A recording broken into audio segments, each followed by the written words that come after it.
V tej oddaji boste izvedeli, na kakšen način upravljati s Facebook stranmi. Katero strategijo izbrati, kakšne aktivnosti izvajati in kako si razporediti delo. Ostanite z nami.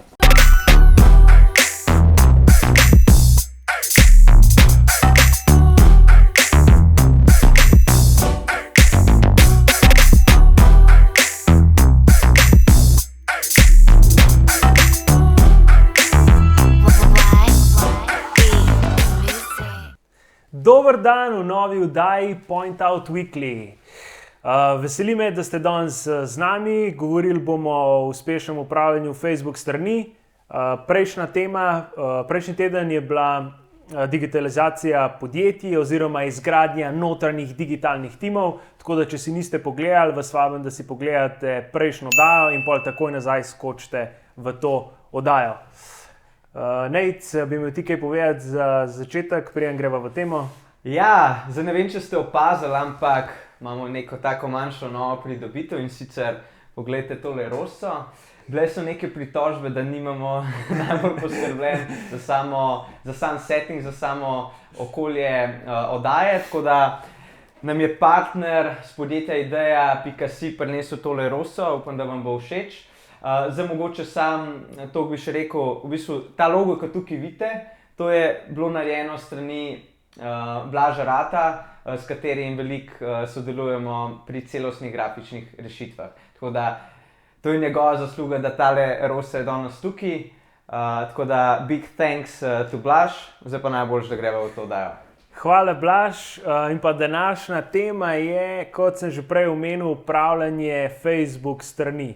Tako da zakaj govoriva o Facebooku? Občutek imam, da kar veliko govoriva o Facebooku v vseh oddajah, ampak to je tudi normalno. Zato, ker nas je na Facebooku v Sloveniji že 880,000, kar je res ogromna cifra. Če odštejemo vse tiste otroke mlajše od 13 let, pa mogoče tiste babice pa detke, ki niti dobro ne vejo, kaj je računalnik, pomeni, da smo praktično vsi Slovenci na Facebooku. Od tega nas je dnevno aktivnih cca 700,000, kar je spet ogromna cifra. Mogoče za primerjavo, naslednjo največje družbeno omrežje v Sloveniji je Instagram oziroma Snapchat. Če gledamo po dnevni uporabi, če gledamo po mesečni, je to Instagram, ki ima 200,000 približno mesečno aktivnih uporabnikov. In vidite, da je en velik gap vmes, se pravi, Facebook je res ful močen in zato je tudi zelo pomembno, da se ga lotimo na ta prav način. Je tako? Se strinjaš? Zato tudi danes delamo to oddajo. Super, kaj greva kar v tematiko? Najboljša, greva kar v prvo točko in sicer bi začela pri osnovah, kjer vsa podjetja začnejo. In sicer to je pri izgradnji dolgoročne strategije nastopa na Facebooku. In sicer mi imamo za to pripravljeno posebno prezentacijo, ko se nek naročnik na nas obrne.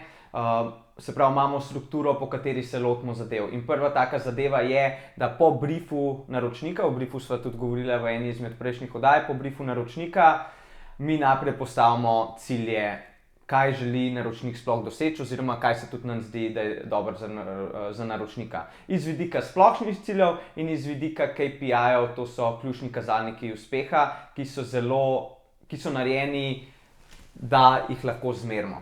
Se pravi, v sami analitiki. Potem, ko imamo to določen, gremo v drugo točko in sicer ključno je, komu v bistvu posredujemo vsebino. Se pravi, ciljna publika oziroma tako imenovane persone. In tukaj razdelamo v detalje te persone, lahko je to, persona ali ciljna skupina, lahko je to ena ciljna skupina, lahko imamo preko ene Facebook strani tudi več ciljnih skupin, tako da to natančno definiramo, da vsi vemo, katere so te ciljne skupine. Potem, ko imamo to definiran, gremo za vsako ciljno skupino razdeljevati ključna komunikacijska sporočila. Kaj to pomeni? To pomeni, da mi želimo imeti generalno sliko, kaj bomo mi komunicirali tej naši ciljni skupini. Se pravi, lahko je to neka emocionalnost, da želimo zelo veliko dati. Ne, emocionalnost, lahko je to čisto nekaj zabava, ne. Tako da to so te temelji, tako da vemo, česa se moramo mi držati pri določeni ciljni skupini. Ko imamo ključna komunikacijska sporočila dodelana, gremo v same taktike komuniciranja. Kot je naprimer, ali bomo to našo ciljno skupino vikali, tikali, ali koliko bomo namenjali samemu oglaševanju posamezni ciljni skupini, koliko komunikacije določeni ciljni skupini bomo namenili, ker če imamo več ciljnih skupin, lahko eni ciljni skupini namenjamo 75% komunikacije, drugi ciljni skupini 25% komunikacije, tako da čisto odvisno. Tako da tukaj gremo v res taktike, da točno vemo, na kakšen način se bomo tega lotevali. Šele ko pa imamo te taktike, gremo pa razdeljevati sporočila, se pravi dobesedno, z tekstovnega oblika, kako bomo s to ciljno skupino komunicirali in hkrati tudi iz dizajn vidika. Se pravi, pripravimo objave z dizajn vidika, pripravimo mogoče video malo težji narediti, ampak vsaj neko strukturo le tega naredimo in natančen copy napišemo, se pravi sporočila. Zakaj? Zaradi tega, da na dolgi rok vemo, na kakšen način bomo komunicirali. Se pravi, to je samo neka osnova. Potem seveda se te zadeve spreminjajo, ampak na dolgi rok moramo s tem štartati.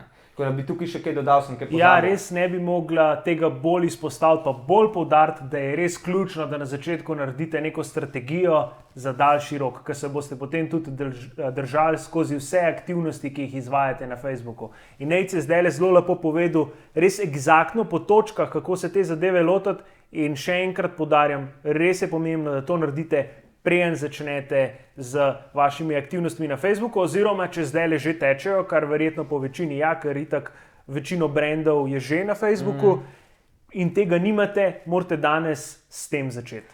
In ker je bilo mogoče za vas to vse, kar sem likar povedal, oziroma sva povedala, težko sprocesirati, imamo mi pripravljen tudi poseben dokument, ki bo vam lahko pomagal pri pripravi te strategije in sicer vsak, ki nam bo pisal na info@pointout.si, mu bomo poslali ta dokument. Tako da, če niste najbolj razumeli ali pa vse to, kar sem zdaj povedal, pišite na naš e-mail in vam bomo posredovali ta dokument, ki vam bo pomagal pri oblikovanju te strategije. Zdaj pa najbolj že gremo v drugo točko. Ja, gremo kar naprej, se pravi dokument, kot je Nejc rekel, lahko dobite. Takoj zatem, ko imamo začrtano neko strategijo, pa gremo dejansko v operativo, v neke aktivnosti. In običajno si razdelimo delo tako na 3 različne segmente. Neke so se pravi mesečne aktivnosti, tedenske in pa dnevne aktivnosti. Na mesečni ravni običajno vedno delamo neko analizo, neko statistiko, preverimo, se pravi, gremo pogledati malo insights, tako imenovane na Facebooku, ali pa če uporabljamo neko drugo orodje, zato da preverimo, kaj je delovalo, kaj ni delovalo v preteklosti. Naredimo revizijo vsega skupaj, najboljše, da tudi kar odpremo en dokument in dejansko noter beležimo, zato da imajo vsi člani našega tima, ki se sicer ukvarjajo s social media pa z digitalnim marketingom, vpogled v to, da dejansko lahko tudi sledijo, kaj je bilo dobro in da imamo vsi nekako smo na isti ravni z informacijami. In pa seveda, da naredimo mesečni načrt aktivnosti. Tukaj ne mislva, da prav dejansko naredite, ok, zdaj bo pa ta objava imela, se pravi, točno tako bila videti, bo točno tako izgledala sliko s tekstom, ampak da dejansko pogledate, ok, če vem, da imam v 3. tednu nekega meseca, pa rečemo, da je to maj, nek poseben dogodek ali pa neko aktivnost, da to vnaprej načrtujem, da bom v tistem tednu oziroma na tisti dan imel točno temu prilagojene objave in pa druge vsebine, video, linki, kakorkoli. Potem pa pridemo na neko tedensko raven. Na tedenski ravni pa dejansko spišemo vse poste, točno, do besede natančno, pripravimo vse slike in kar je zelo pomembno, to, kar nam Facebook omogoča, da jih tudi nastavimo na scheduling oziroma, kako bi temu rekel po slovensk, da jih nastavimo, da se same objavijo vnaprej. Urnik objav, se pravi, da objave vnesemo v sistem po določenem urniku in to je to. Tako. Pomembno je tudi vedno, da gremo malo preveriti, kaj dela konkurenca, zato da prvič dobimo kako idejo, drugič, da znamo reagirati na neke splošne dogodke, ki se dogajajo in tudi na splošno, da sledimo, kaj sploh dela konkurenca. Mi znotraj podjetja v agenciji imamo tudi tako imenovana tedenska srečanja, kjer se celotna ekipa dobi, malo po brainstorma, malo pogleda, kaj je bilo v prejšnjem tednu, pa kaj je plan za naslednji teden. Tako da to vam tudi priporočam, da tudi vi sami s tem začnete, se pravi, da se tedensko srečujete, ni potrebno, da so to neki dolgi sestanki, ampak hitri, učinkoviti sestanki, pri katerih se boste zmenili, kaj je pomembno v naslednjem tednu, pa točno kako bodo neke objave izgledale. In pa, če se ukvarjate z oglaševanjem, da tudi malo analizirate, popravite oglase. In na koncu pridemo še na dnevno. Kaj pa na dnevni ravni delamo? Seveda preverimo, da so vse objave, ki smo jih pripravili, tudi bile dejansko objavljene, da pogledamo, kje vse je bila omenjena naša znamka in pa, kar je tudi zelo pomembno in kar smo tudi že govorili v eni izmed predhodnih oddaj, da odgovorimo vsem, ki so nam pisali, se pravi vse komentarje, vsa sporočila, ki smo jih dobili neposredno na stran, da smo pri tem hitri in da res na dnevni ravni na to odgovarjamo. Evo, pa ne samo na dnevni, v bistvu na podlagi 1 ure. Ne? Mislim, da so to statistiko že enkrat navajala, da 45% ljudi pričakuje odgovor na družbenih omrežjih v roku 1 ure. In zato je na dnevni ravni to odgovarjanje bistvenega pomena, ta hitra odzivnost. Tako da, ok, gremo zdaj pod 3. točko, zdaj malo si se ti že navezal pri samih sestankih, a ne? Sicer bi tukaj govorila, katere so ključne vloge v timu pri vodenju družbenega omrežja Facebook, a ne? In tukaj mi razdelimo, imamo take 3 vloge, ki jih imamo v agenciji in o katerih bi danes govorila. In sicer prva vloga je tako imenovani content creator, oziroma ustvarjalec vsebin. To je tista oseba, ki pripravlja vse vsebine, ki naredi te objave, o katerih je Zoran govoril na tedenski ravni. Potem imamo community managerja oziroma osebo, ki upravlja s stranmi, kar pomeni to, kar je tudi Zoran prej na dnevni ravni govoril, da preveri vse vsebine, če so bile objavljene. Mogoče bi tukaj tudi jaz se še navezal na tisto, kar si prej govoril. Ni nujno, da se vse zadeve, ki ste jih pripravili vnaprej, tudi dejansko potem izvedejo, ker da je potrebno... Se lahko zgodi, prije nepredvidena situacija, tako, pa nekaj boljše ugotoviš, da je. Tako, in je glede tega tudi treba biti prilagodljiv. Tako da za take stvari tudi ta oseba potem poskrbi. Ampak ključna vloga te osebe je pa potem tudi ta hitra odzivnost, o kateri smo prej govorila. In tretja taka oseba je pa advertising manager oziroma oglaševalec, vodja oglaševanja, ki pa dejansko je fokusiran na samo oglaševalsko platformo v okviru Facebooka. Se pravi ads manager ali power editor. Zdaj, mogoče neka oseba, tiska upravlja stranmi, lahko boosta poste, in poskrbi v okviru stvari, ki se objavljajo, da so promovirane, medtem ko nek oglaševalec bolj bedi nad samim oglaševanjem, ki je pa lahko pri podjetjih zelo široko. Se pravi, ko želimo neko vsebino, imamo nek dogodek, neko aktivacijo ljudi, neko kampanjo in moramo ogromno oglasov v Ads Managerju pripraviti Power Editorju. In potem ta oseba, da ima celoten pregled nad temi zadevami. Ja, verjetno si ne more vsako podjetje čisto operativno, mogoče tudi stroškovno privoščiti, da so dejansko te različne vloge tudi pokrivajo različne osebe. Zdaj pri nas v agenciji temu je tako, se pravi dejansko za vsako izmed teh vlog je svoja oseba, če lahko tako rečem, in se pravi, ne vem, content creator oziroma ustvarjalec vsebin ima pač več znamk, za katere skrbi in on pripravlja vsebine. Potem community manager oziroma skrbnik sledilcev je tisti, ki dejansko skrbi, da so vedno odgovori in da je neka konstantna komunikacija med sledilci in pa stranjo, in pa nek advertising manager oziroma upravljalec oglasov, ki dejansko skrbi samo za oglaševanje.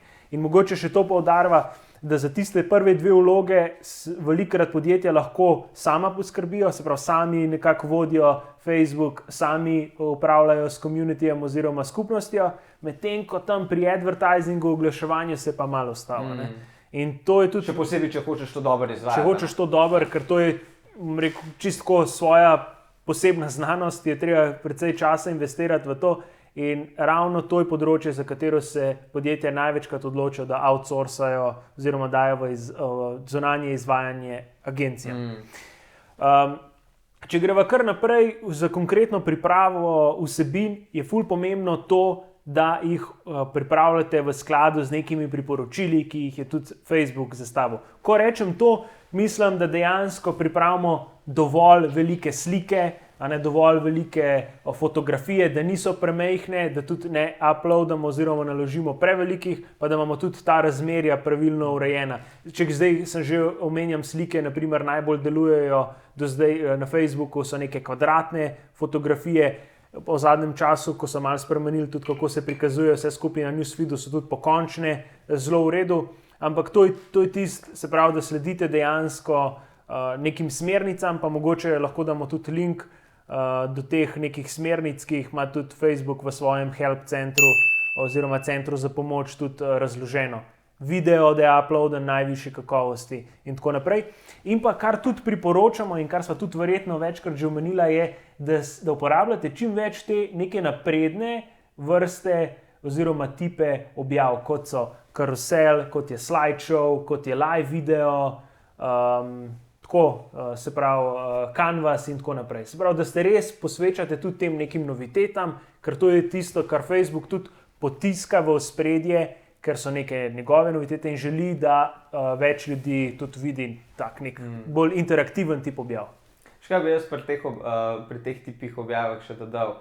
Uporabo emojijev. Ja, res je, to imaš. Ker z emoji, tudi mlada ciljna skupina je zelo navajena na emojije. In danes lahko z nekim emojijem v bistvu povemo več kot z nekimi besedami, ki jih mladi dejansko ful razumejo.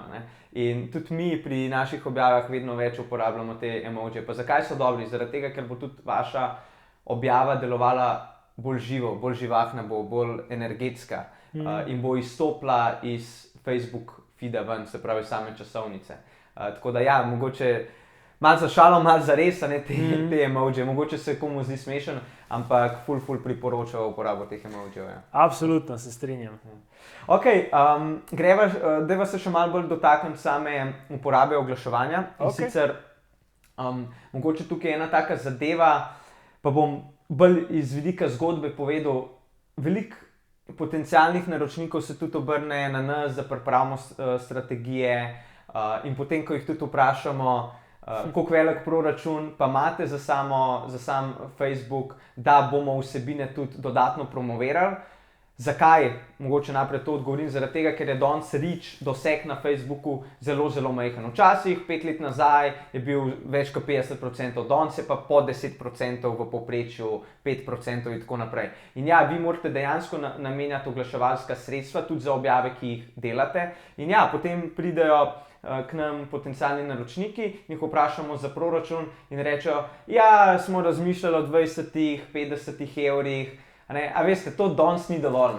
Mislim pa, da so tudi v eni izmed preteklih oddaj govorila, v televizijo po drugi strani pa se namenja ful velike zneske ali pa billboarde. Sam sva za en primer tak slišala, ko so v billboarde vložili, ne vem, okoli 10,000, potem so dali pa v Facebook 200 evrov, s tem, da je šlo za aplikacijo, ki si jo je uporabnik snel preko mobilnega telefona.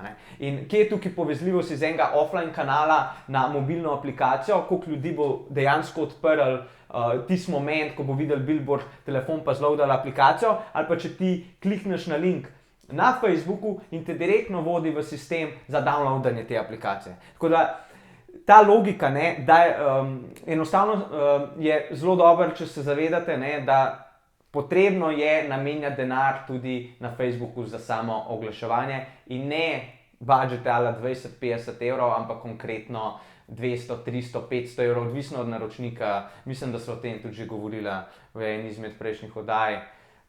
Facebook in Instagram oglaševanje, če se ne motim, druga oddaja, lahko si tudi to ogledate, tako da bi še ti kaj tukaj dodal. Ja, če si hoče podjetje odlomiti svoj del pogače, bo pač moralo plačati nekaj za to. Tako je danes na Facebooku. Reach oziroma doseg do sledilcev je relativno nizek, govorimo o nekaj procentih, v najboljšem primeru mogoče 10-15%, kot res maksimalno. za več bo pa potrebno enostavno investirati. Te zneski v tem trenutku še vedno v primerjavi z nekimi tradicionalnimi mediji niso previsoki in zato se splača v njih investirati. Ok, to je to za danes. Spremljite nas, komentirajte.